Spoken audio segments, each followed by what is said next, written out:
पूज्य दाजी द्वारा दिया गया संदेश सफाई जिसे शुरू करते हैं। नमस्ते, मैं आपको वर्ष 1945 में ले चलता हूँ। बाबूजी महाराज के जीवन में वह एक अपार आनंद का क्षण था। उस गौरवपूर्ण दिन विश्व के इतिहास में पहली बार उन्हें परमात्मा द्वारा सीधे दीक्षा प्राप्त हुई। ऐसा पहले कभी नहीं हुआ था। ईश्वर से सीधे दीक्षा प्राप्त करने वाले वे पहले इंसान थे। दिव्य लोक में सभी संतों ने इसका श्रेय लालाजी महाराज को दिया। तब लालाजी महाराज ने एक महान रहस्य उजागर किया कि केवल वे ही इस प्रक्रिया को सक्रिय करने की विधि जानते हैं। तो हम जैसे आम व्यक्ति के मन में यह प्रश्न उठता है कि यदि ऐसी बात थी तो लालाजी महाराज ने सीधे ईश्वर से दीक्षा प्राप्त करने का लाभ पहले स्वयं के लिए क्यों नहीं लिया और क्यों महासमाधि तक इंतजार किया, फिर दिव्य लोक जाकर अपने चुने हुए शिष्य को तैयार किया और उसे अपने से आगे कर दिया।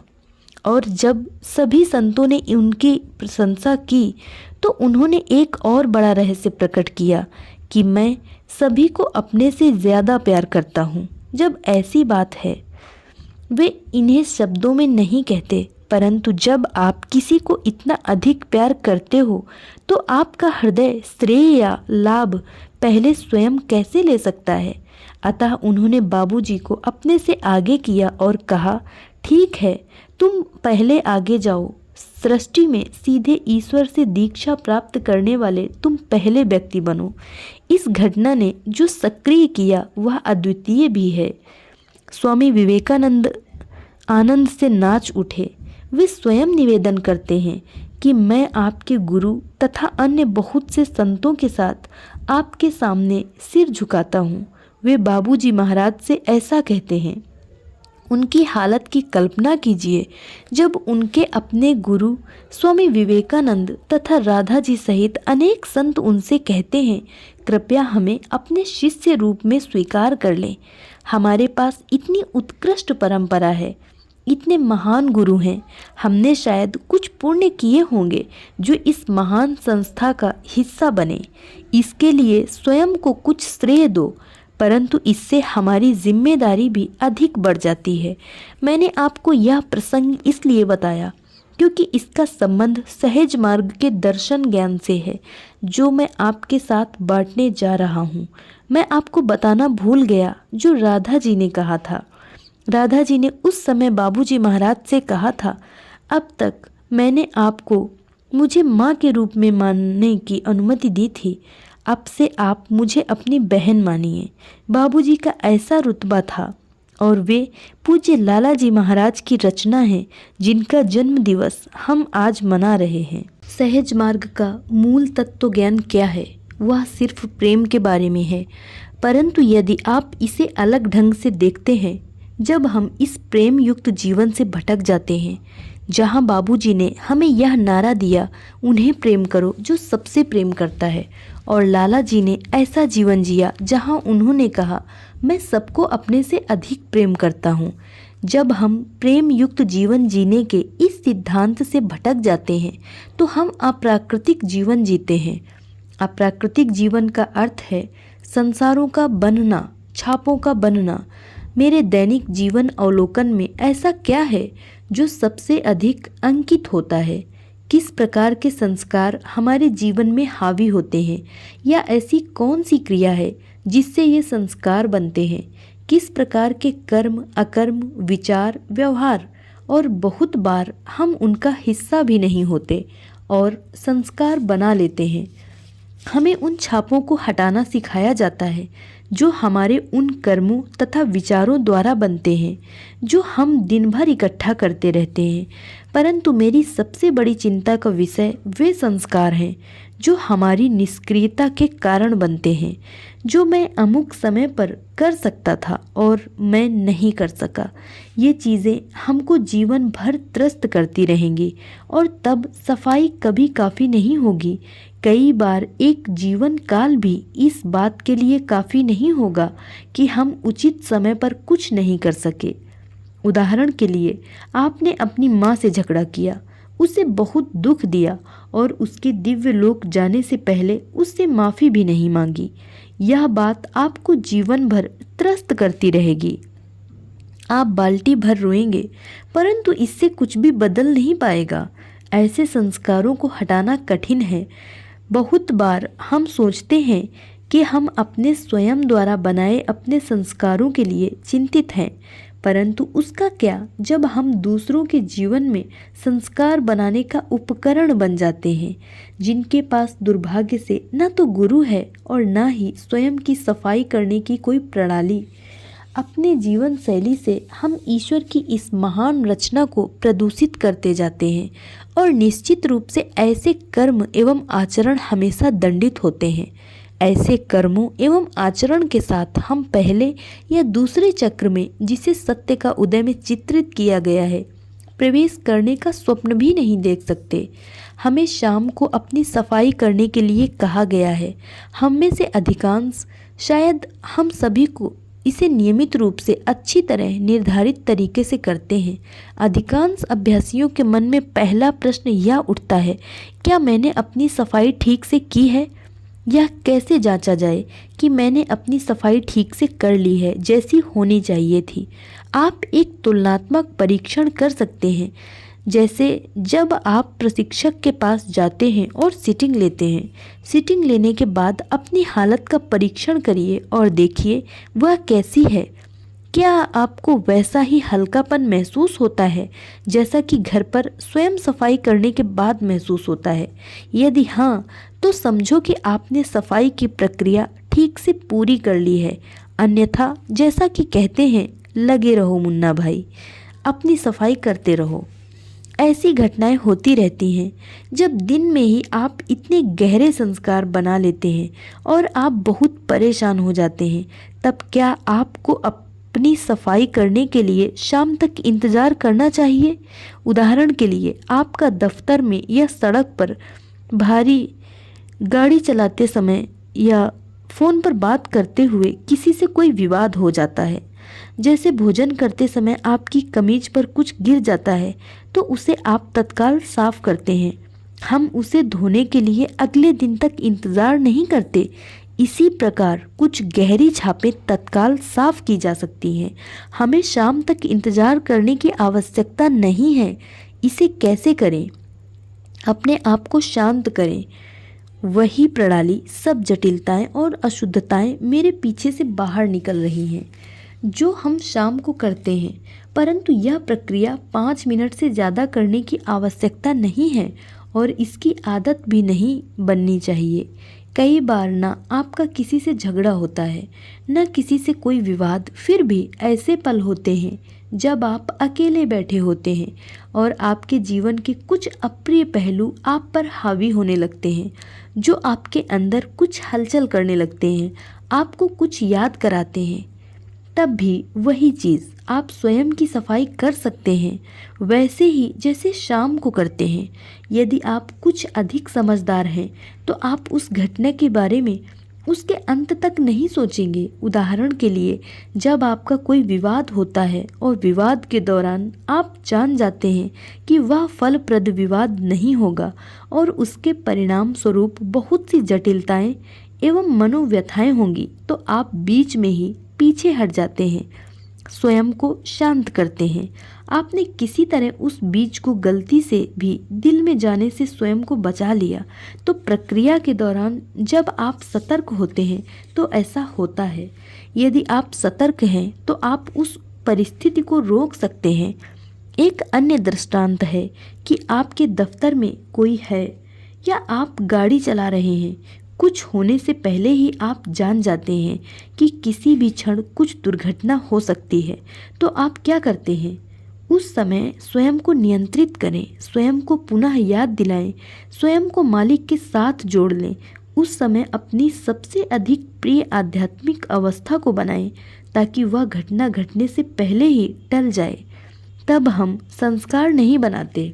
सबसे उत्तम है कि हम ऐसा जीवन जिएं ताकि हमारे संस्कार बने ही नहीं। तब शाम को स्वयं की सफाई करने की आवश्यकता ही नहीं।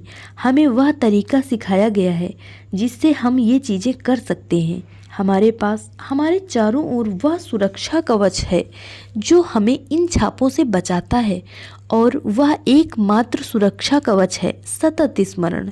हम स्वयं को प्रेम में डुबाकर और मालिक के साथ पूर्ण संपर्क बनाकर अपने दिन रात के कार्य करते हैं। इसका मतलब है कि मेरी जीवन शैली में एक प्रबल बदलाव आ जाता है। बहुत सी चीज़ें जो निष्क्रिय या कमज़ोर प्रतीत होती हैं या आप सोचते हैं कि आपको परेशान नहीं करेंगी, वे संस्कार बना देती हैं। उदाहरण के लिए टीवी प्रोग्राम, आप उस नाटक का हिस्सा नहीं हैं, उस अभिनय का हिस्सा नहीं हैं, फिर भी कुछ देखने के बाद आप पर उसकी छापें पड़ जाती हैं। और सफाई के दौरान, ध्यान के दौरान, सोने से पहले भी वही रील आपके मन में चलती रहती है। तजुर्बा यह बताता है। तो हमें इतना व्यर्थ का बोझ ढोने की क्या ज़रूरत है जब हम उसे रोक सकते हैं। टीवी तो एक उदाहरण है। वेब सर्फिंग आधुनिक जीवन के लिए एक और श्राप है।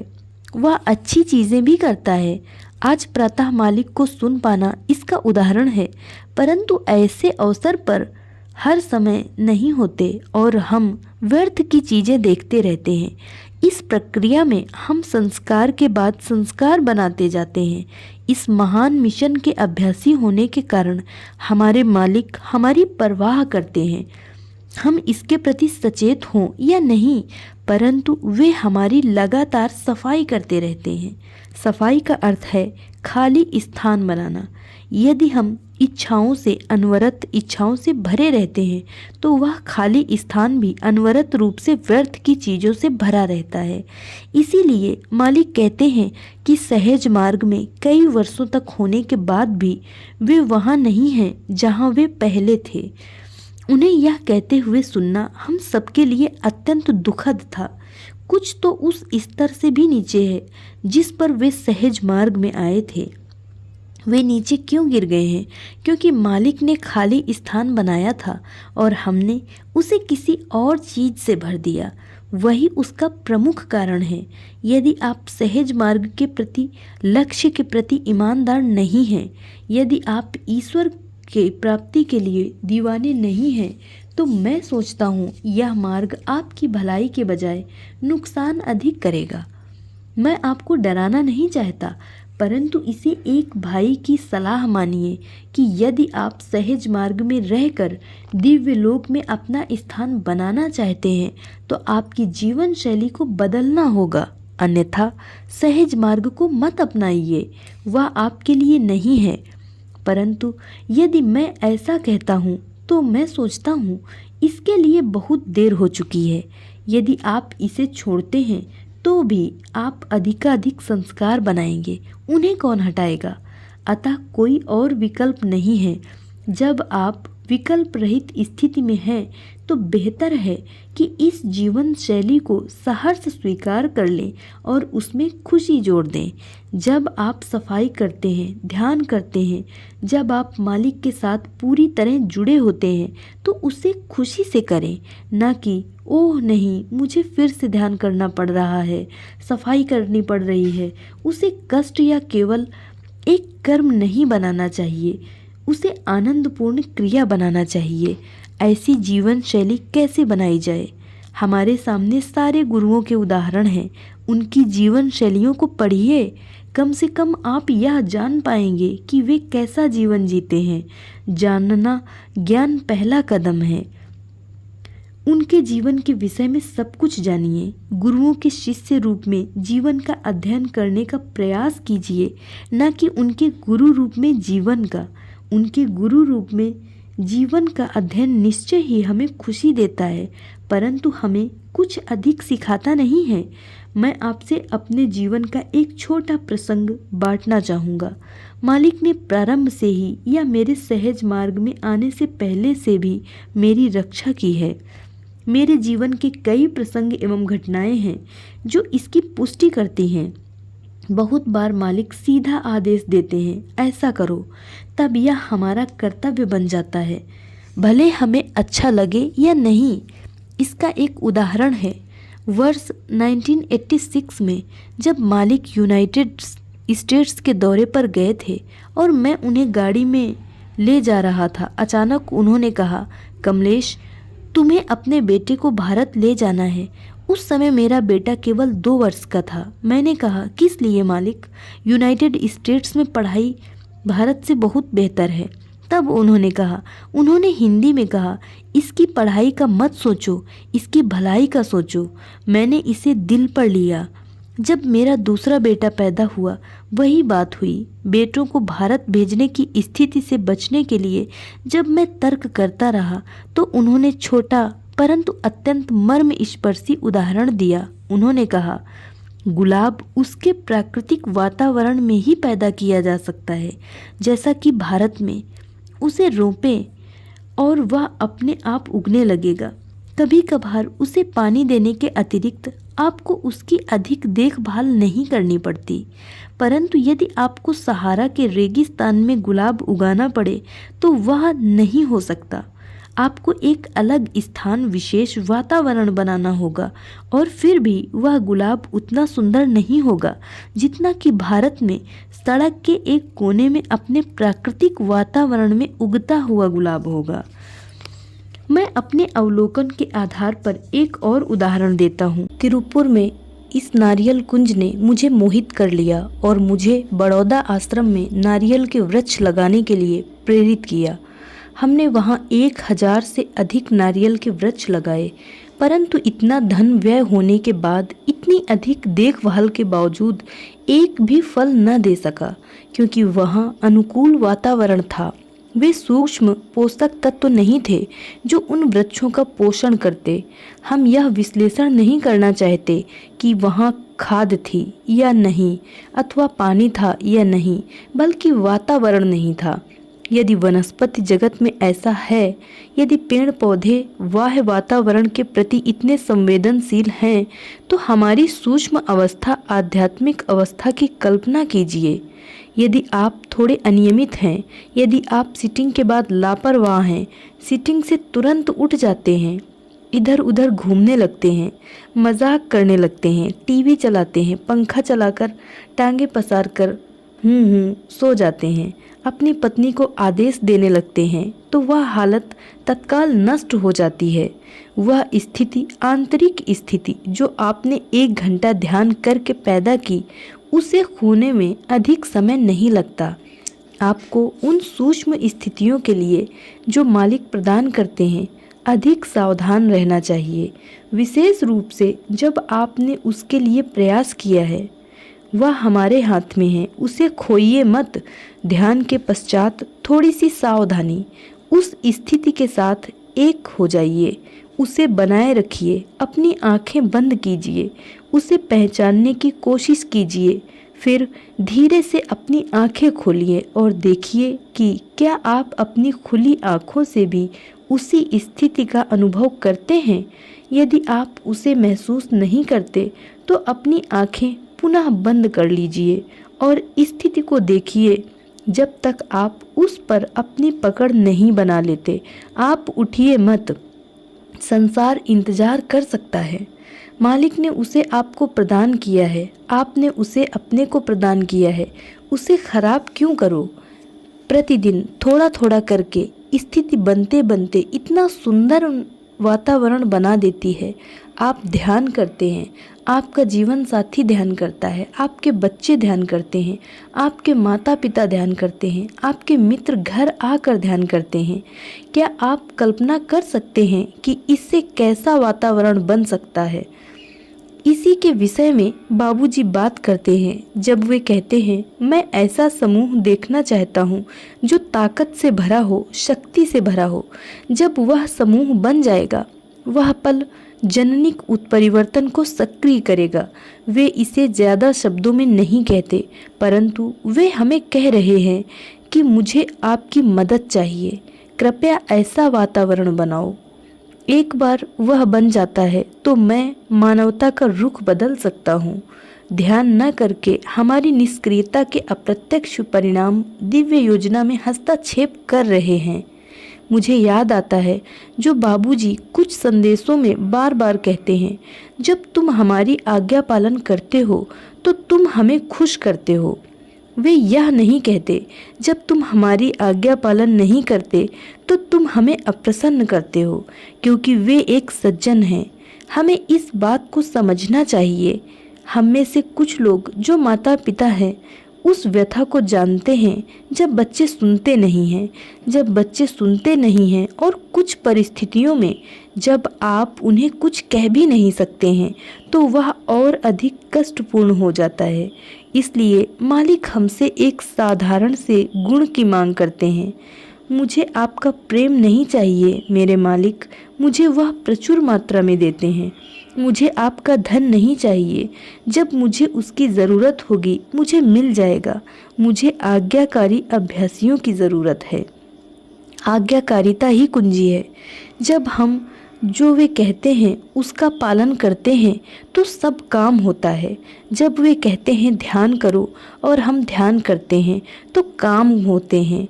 यह नहीं कि ध्यान सब कुछ करता है, परंतु सही ढंग से किया गया ध्यान एक स्थिति बना देता है। वह स्थिति हमें बदल देती है। वह आंतरिक स्थिति जब एक बार बदल जाती है तो सहज रूप से भरोसा विकसित होने लगता है। जब भरोसा विकसित हो जाता है तब विनम्रता प्रारंभ होती है। विनम्रता से समर्पण विकसित होने लगता है और हम देने वाले से स्वतः ही प्रेम करने लगते हैं। तब विलय बच्चों का खेल बन जाता है।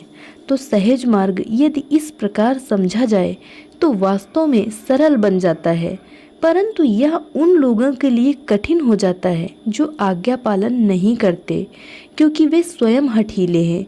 अतः इन बातों पर गौर करें जो मैंने आपसे बांटी हैं। आज्ञा पालन के पहलू पर और सफाई के पहलू पर अधिक ध्यान दें। साफ रहने का प्रयास करें। ऐसी जीवन शैली अपनाएं ताकि आपको सफाई की चिंता ही न करनी पड़े। बाबूजी कहते हैं, आधुनिक बीमारी, ये टीवी और कंप्यूटर, वे वास्तव में क्या करते हैं? वे आपको अपने अधूरेपन की याद दिलाते हैं। ओह, आपके पास यह नहीं है। वे आपको याद दिलाते हैं कि आपका पति ऐसा व्यवहार नहीं कर रहा है, या आपका पति ऐसा है, अथवा आपकी पत्नी ऐसी है। आपके पास ऐसा घर नहीं है, ऐसा टीवी नहीं है, ऐसे मित्र नहीं हैं, ऐसा भोजन नहीं है, आपने अमुक पर्यटक स्थल नहीं देखा है। वे आपको याद दिलाते हैं, परंतु मालिक हमें हमारे अधूरेपन की याद नहीं दिलाते हैं। वे हमें पूर्ण कर देते हैं, बशर्ते कि हम आज्ञा पालन करें। धन्यवाद।